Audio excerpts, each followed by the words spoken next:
বন্ধুরা, আমি শ্রাবণী আর আমার গার্ডেনিং চ্যানেলে তোমাদের প্রত্যেককে স্বাগত। বন্ধুরা, আমি অনেক দিন বাদে এলাম তোমাদেরকে জবা গাছের বীজ তৈরি করা যে ভিডিও আমি পরপর দিচ্ছি। তো বন্ধুরা, তোমরা যারা আমার সাথে জবা গাছের বীজ এই সময় তৈরি করছো, সেই সময় থেকে তৈরি হতে গেলে গাছে এখন বীজের পাকার সময় এসে গেছে। কিন্তু আমার কাছে কী অবস্থা সেটাও তোমাদেরকে দেখাবো, আর তোমাদেরকেও বলে দেবো যে কিভাবে এই বীজ বুঝবে যে এখন বীজ পেকে গেছে। এখনও আমার গাছের যেই রকম অবস্থা, এখনও কিন্তু বীজ পাকেনি। তবে অন্য একটি গাছে, যে গাছটিতে আমি কখনো এর আগে বীজ তৈরি করিনি, সেই গাছটাতে বীজটার কী অবস্থা সেটা তোমাদের দেখাবো। আর একটা গাছেরও বীজ আমি তোমাদেরকে দেখিয়েছিলাম। দুটো গাছে এবছর বীজ করেছিলাম। অনেক গাছ থাকা সত্ত্বেও আমার সব গাছে এবছর বীজ করা হয়নি। সব গাছে তো করাও যায় না, তোমরা তো জানো। তো এই যেমন এই গাছটা যে দেখাচ্ছি, এটা এই যে হলুদ রঙেরটা দেখলে, ওটা রাসমণি জবা। ওই জবাটা আমি কিন্তু এর আগেও অনেকবার বীজ তৈরি করেছি, কিন্তু ওটা বীজ ধরে 4-5 দিন থাকে, একটু বীজ বড় হয়, তারপর খসে চলে যায়। কেন জানি না। ওই গাছটা আমি এই বছরও করার চেষ্টা করেছিলাম একটা, তারপর দেখলাম হঠাৎ করে যে বীজটা গাছে নেই, তার মানে কখনো হয়তো খসে পড়ে গেছে। তো আমি তোমাদেরকে বলি যে সব গাছে কিন্তু বীজ তৈরি করা যায় না।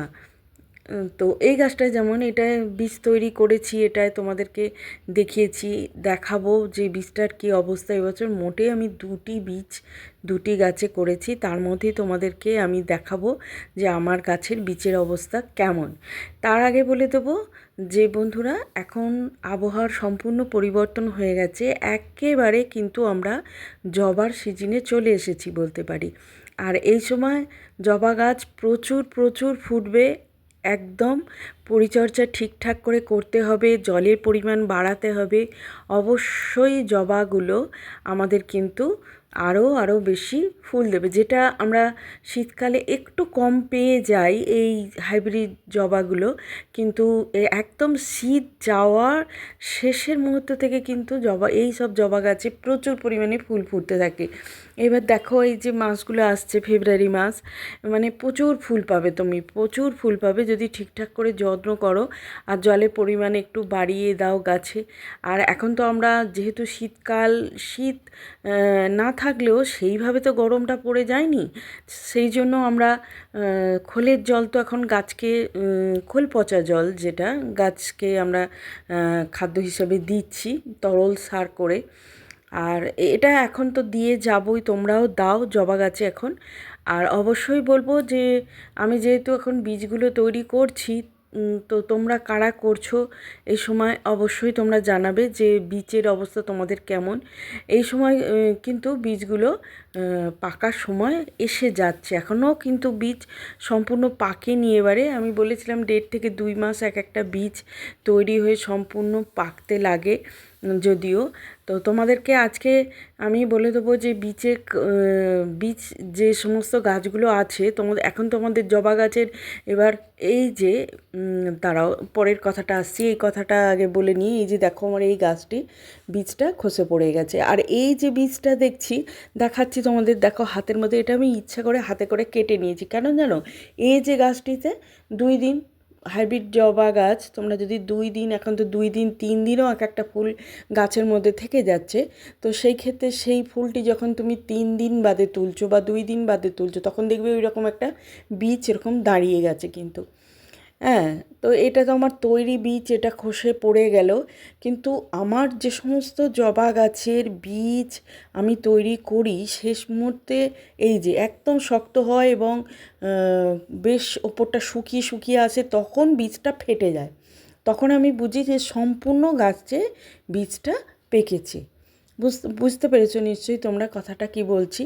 আর এক্ষেত্রে এই বীজটা কিন্তু খসে গেল, কিন্তু বীজটা এখনও অনেকটা সবুজ আছে, দেখছো ওপরটা।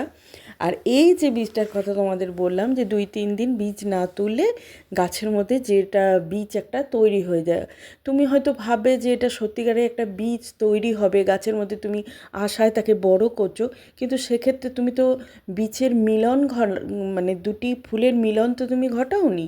সেক্ষেত্রে তুমি হয়তো ভাবছো যে হ্যাঁ মৌমাছি বা কোনো প্রজাপতি এসে তোমার হয়েছে, পরাগরেণু লাগিয়েছে, তাই গাছের হয়তো এই ক্ষেত্রে বীজটা তৈরি হচ্ছে। কিন্তু না বন্ধুরা, তোমরা এই ক্ষেত্রে কিন্তু ভুল করবে। রেখে দিয়ে দেখবে সম্পূর্ণ এরম বড় হবে, বীজটা তৈরি হবে, কিন্তু বীজের ভিতরে কোনো দানা হবে না।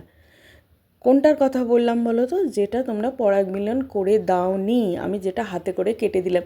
সেক্ষেত্রে দেখো ওইটাকেই গাছের মধ্যে বড় হতে থাকবে ওই বীজটা, এবং সেক্ষেত্রে গাছ তার এনার্জি নষ্ট করবে। সেই জন্য আমি হাতে করে ওইটা কেটে দিলাম।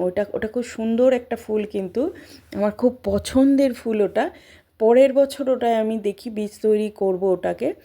আর এক্ষেত্রে তোমাদেরকে বললাম যে এই গাছের বীজটা খসে গেছে, তো বীজটা এখনও সবুজ আছে। আমি জানি না বীজের ভিতরে দানাগুলো কতটা পরিপক্কতায় এসেছে। সেক্ষেত্রে আমি এখন বীজটা কিন্তু ভাঙছি না, শুকুক আগে রোদ্রের মধ্যে আমি 3-4 দিন শুকাবো, তারপর দেখব যে বীজের দানা কেমন হয়েছে, তোমাদেরকে অবশ্যই দেখাবো।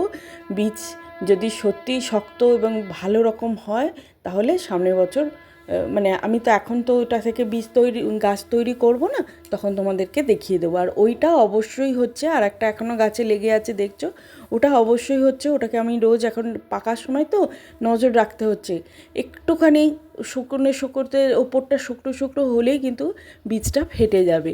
আমাকে লক্ষ্য রাখতে হবে যাতে না ছড়িয়ে যায়। আজ তাহলে আসি বন্ধু, দেখা হচ্ছে পরের কোনো ভিডিও।